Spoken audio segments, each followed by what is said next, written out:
What's up, Pathways Church? Welcome to today's Daily Dose. I'm your worship pastor, Nathan, and we're talking about worship this week. And today's subject is going to be a little odd. We're talking about boundaries with worship.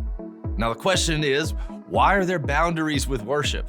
Well, on a Sunday morning, right, we have 18 minutes or so to 22 minutes that we have worship every single Sunday that we actually play music together. But first of all, I want to just let you know, worship is not a genre of music. We don't go to our phones or go to our iPods. Do we still have iPods? And we look up our country playlist or our rock playlist or our workout playlist and then, our worship playlist. It's not just a genre of music. That's actually a very modern thing. Worship is something that happens in our heart. Worship is something that happens in our minds. Worship is something that happens when we place God as the single most valuable thing in our life. So the boundaries that I want to talk about are our 18 to 22 minutes. Real quick, we want to use those 18 to 22 minutes not to limit you, but to unlock your worship. We don't want to limit your worship.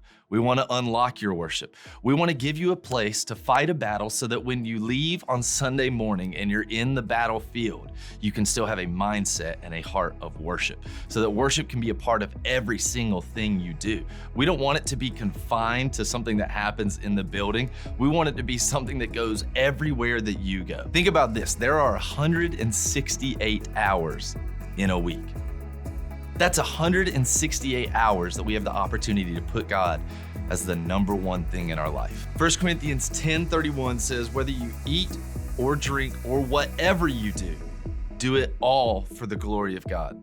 That's not just in one confined place. That's every single thing in your life. Let's get our mind away from worshiping in just the building and let's learn to worship God with our lives and everywhere that we go. Tomorrow, we're talking about what it looks like to worship God in the battlefield. So we'll see you tomorrow on the Daily Dose.